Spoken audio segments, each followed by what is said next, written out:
gute mbega Antel ninde yakijijwe ryari? Ego murakoze cyane Imana mu ijuru wahezagire. Nagomba mbanze mvuge ngo jewe sindi mu visionnaire wa ino eglise kandi sindi na representante gare. Jewe ndi umukozi w'Imana umwe mu bakozi b'Imana bari muri rino shengero. Navuga yuko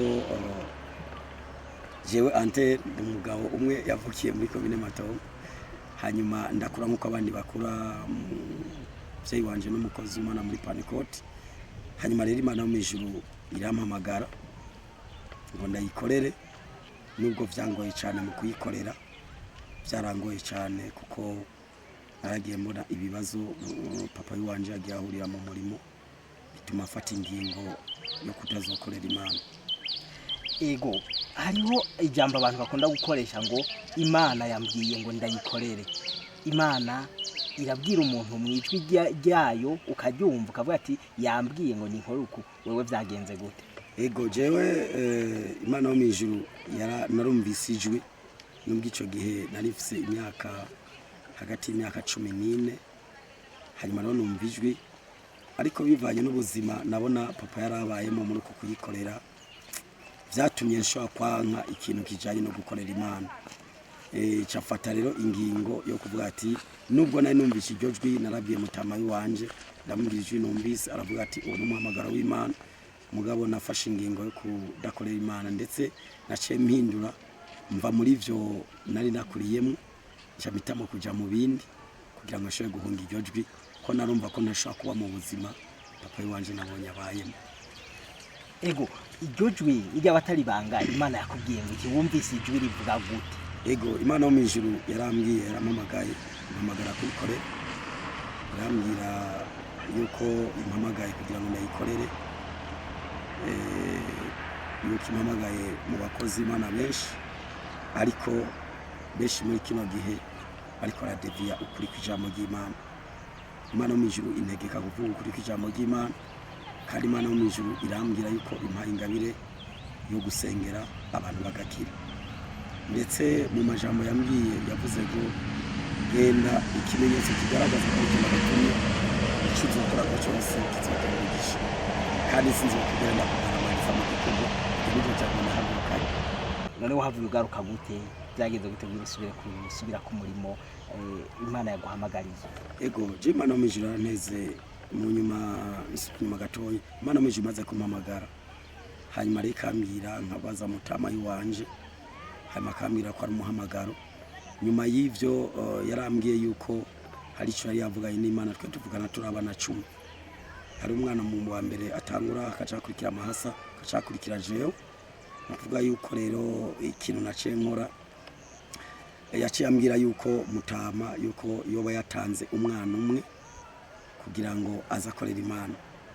Rero ntiyarazi uwo ari we, yari yavuze ngo mu bana banje ndagomba uzukuremwo umwe azogukorera. Rero abivuga mwibanga cewe ntavyo narinzi. Nagiye rero yagiye kubimbwira mu nyuma, arambwira ati birashoboka akaba ari Imana yo mwijuru yaguhamagaye, kandi nivyo uve hasi ukore, kuko mu byo jewe navuze natanze umwana umwe, birashoboka rero akaba ari wowe. Rero ikintu ncashe kiba maze kubivamwo, Imana yo mwijuru yanteje ingwara.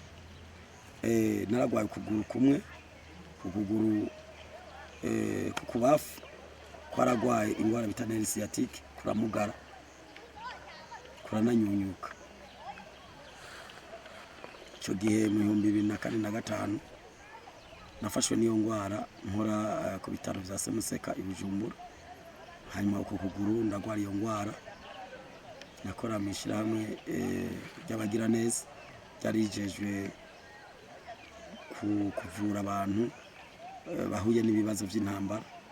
Ico gihe rero baciye banyirukana ku kazi kubera baragerageje kumvura biranga. Hanyuma rero nca ndamugara ku kuguru, ko niko nahevye akazi. Hama rero nyuma yo ngaho Imana yo mwijuru imbwira yuko iri kirandondera ko nahunze umuhamagaro wayo. Nyuma y'ivyo bimaze kugenda gutyo, ico gihe ndasa nk'uyifena gatonya, ndayibwira yuko nemeye. Hanyuma rero umugabo twabana mu rupangu arambwira, Imana yo mwijuru yaramutumye iramubwira yamukoze Imana ati burya wewe uri kurahunga ijwi ry'Imana nkuko nanje Imana yo mwijuru yari yabimbwiye. Hanyuma rero ndavuga nti ndemeye kuko nanamugaye, acakora kuri kuguru acavuga ati ndirukanye umudayimoni yitwa nerve sciatique kuguru kuca kurongera kurakura canongera ndaba muzima. Aho wari uri hehe? Nari Bujumbura. Ico gihe rero niho Imana umwijira yampamagariye, imaze kumpamagara ncasa nk'uyifena gatonya uko ndabibabwiye, nca ndakira uko kuguru. Hama rero kuguru ndagukize canongera ndabivamo nigira mu bindi. Ico gihe rero Imana umwijira nteje ingwara. Iyo ngwara imaze kuyineza nca ndamugara. Bo ico gihe naragwaye ndaremba nca ndikubita hasi. Hanyuma rero ncamara nk'amasaha 8 ico gihe nta muntu twabana. Ico gihe rero ico gihe nace mungana karite n'abamu nacemba mukanyosha cenja kuba ku Musaga. Ico gihe rero ndi mu Gikoto niho rero naca nikubita hasi, maze kwikubita hasi nca nza kwikangura maze amasaha 8. Uri muri koma? Ndi muri koma, nta muntu twabana, nari mu nzu nagiye kwikangura rero usanga namugaye ibihimba byose. Ico gihe nibaza yuko none yasi masa ya premidi masa 8 agiye kwikangura mw'ijoro. Ico gihe nta bwenge bukwiye nari mfise, numva ko nari namaze kuja muri koma. Ico gihe rero muri ayo masa n'Imana mw'ijuru yambwira ibintu byinshi no gutanguza no mashenge. Yambwira ko izongera umuntu akomeye, yambwira ko izongera umukozi w'Imana, yongera kugarukana ya majambo, izonkoresha ibitangaza, izosengera abantu bagakira. Kandi ngabira Imana mw'ijuru yashyize muri je bidashobora ko yihanganira. Ivyo byose byaba muri uwo mwanya wabaye paralize, ibihimba byose bitariko birakora neza. Muri make hakora umutwe gusa. Numva ngo muri ico gihe Imana mw'ijuru yabimbarira ndi muri ubwo buryo nari muri koma. Numva ngo nta n'ubwenge nari mfise. Cyari ico gihe mu buryo bw'impemu nka kujya kuntu umuntu ari ariko ararota. Jewe usivye ko ntovuga ngo abambona ko ndi muri koma, nta wambona ko nararyama. Ico gihe ariko bisasi nibuka ico gihe nikubitiye hasi, nibuka n'ico gihe nikanguriye. Ico gihe rero niho mu buryo bw'inzozi nabona ivyo nagiye kwikangura rero ivyo bintu biri mu mutwe. Hanyuma rero ndava hasi, sinavuye hasi narikanguye. Mu nyuma ndagera ndikwega ndashika ku muryango, ababanyi baraza kugurura. Mu nyuma rero kuko bararumenye ko nivyakunda ko ushobora kuva hasi. Ico gihe rero niho baca ndababwira ndabereka uko nabaye. Ico gihe baca banjana kwa muganga hari imiti banteye biranka ko shaka kumuguruka. Hanyuma rero camba ahantu ku mumwe kujya gatatu ku Musaga. Hanyuma rero turaganira turavugana kumenya ibintu byagenze, arantobora aransengera, banayambaho muri ubwo buzima bukebuke ntibandongera kumuguruka. Maze gufata ingingo y'Imana n'Imana ubu sinzosubira kudeviya, ndafashe ingingo yo kuvuga ubutumwa amazi abira canke ahora. Ubu ndinjiye. Ico gihe naciye muguruka banke mu gatondo namugurutse camva hasi rero ntangira kuvuga ubutumwa. Hari nyuma y'ayo majambo nyine uvuze usezeranye n'Imana niho waciye umuguruka? Kuvuga ngo maze gusezerana n'Imana nkayibwira yuko mfashe ingingo, kuvuga ngo nararyamye banke mu gatondo namugurutse. Abantu baho warubaye bari basanzwe bakubona umugaye umeze nabi, babyakiriye gute, babibonye gute?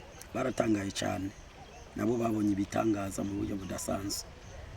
Rero nasanze Imana mw'ijuru iteye ubwoba, barumiwe barakangarara. Ubwo je ndababwira ntibike nari ndabizi, nari nzi ico turiho tupfa n'Imana, usibye gusa ko Imana mw'ijuru yambabaje. Haje Imana rimwe na rimwe umenga nta kigongo igira.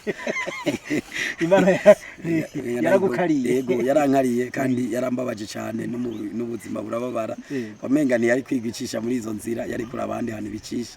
Ariko nta kundi nyene rimwe Imana yigukari umenga nta kigongo igira. Ariko mugabo iyo ndahiguhojeje ubona ko ifise ikigongo. Ego rero natangaye, nabo baratangara. Kandi rero canamenya ko ari Imana by'ukuri. Candava hasi ntangira gukorera Imana.